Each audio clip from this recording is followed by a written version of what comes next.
کہ اللہ دیکھ رہا ہے. جہاں کوئی کیمرہ نہیں پہنچتا، جہاں سیکورٹی نہیں پہنچتی، جہاں کوئی ایجنسی نہیں پہنچتی، وہاں یہ عقیدہ پہنچتا ہے کہ میرا اللہ مجھے دیکھ رہا ہے. تو یقین کی یہ دولت زندگی کا نور ہے، زندگی کا جمال ہے، اور ماہ سیام میں اللہ تعالیٰ اس عقیدے کو روحوں میں اتار دیتا ہے اور باطن میں جذب کر دیتا ہے. تو اس کو اپنے اندر اچھی طرح سے ہم اتار کر کے اپنی زندگی میں چراغاں کر سکتے ہیں اور اندھیرے دور کر سکتے ہیں. یہ تیقن کہ میرا اللہ مجھے دیکھ رہا ہے، میں اپنے رب کی نگاہوں میں ہوں. ارا زبیبن نملۃ سودا، کالی رات کے اندھیرے میں کالے پہاڑوں کی کوکھ میں گہرا غار ہے. اس غار میں چیونٹیوں کا سوراخ ہے.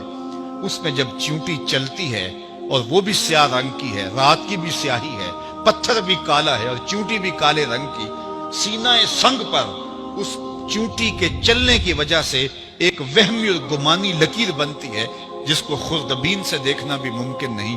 تمہارا رب اس کو یوں دیکھتا ہے جس طرح دیوار چین کو دیکھتا ہے. تو کیا ذہن اور دماغ کی سکرین پہ آنے والے خیالات سے وہ غافل ہو سکتا ہے؟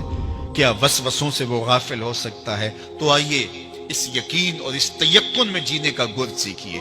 دیکھیے زندگی کتنی نور علی نور ہو جائے گی کہ میرا اللہ مجھے دیکھ رہا ہے، میرا اللہ مجھے ملاحظہ کر رہا ہے، میں اس کی نظروں سے، اس کی نگاہوں سے پوشیدہ نہیں. تو یہ عقیدہ ماہ سیام میں ہمیں نصیب ہوتا ہے. اور اگر ہم نے ماہ سیام کے دامن سے یہ سب کچھ نہیں سیکھا اور پورا مہینہ بھوک کاٹی، پیاس کاٹی اور مہینہ گزار دیا، اور عید کے دن وہیں کھڑے تھے جو ہم 29 شعبان کو جہاں کھڑے تھے، تو پھر ہم نے رمضان کی برکت کیا پائی؟ میرے حضور نے منبر کی تینوں سیڑھیوں پہ قدم رکھتے ہوئے آمین آمین پکارا تھا. تو صحابہ نے پوچھا حضور یہ عجیب ماجرا ہم نے دیکھا ہے، کوئی دعا مانگنے والا نہیں تھا اور آپ نے آمین کہا، پھر دوسری سیڑھی پہ رکھا قدم، پھر آمین کہا، پھر تیسری سیڑھی پہ قدم رکھا تو آمین کہا. فرمایا میں نے پہلی سیڑھی پہ قدم رکھا تو جبریل حاضر ہوئے اور انہوں نے کہا اس شخص کی ناک خاک آلود ہو جس نے ماہ سیام رمضان المبارک کو پایا اور اپنی بخشش نہ کروا سکا. تو میں نے اس پہ آمین کہ ماہ سیام ملے، رحمتوں کی برکھا برستی ہو، جنت کے 8 دروازے کھلے ہو، جہنم کے در بند کر دیے گئے ہوں، ایک نفل کا ثواب فرض کے برابر ہو، فرض کا ثواب 70 فرضوں کے برابر ہو، رحمتوں کی برکھا ہو اور بندہ اپنی بخشش بھی نہ کرا سکے.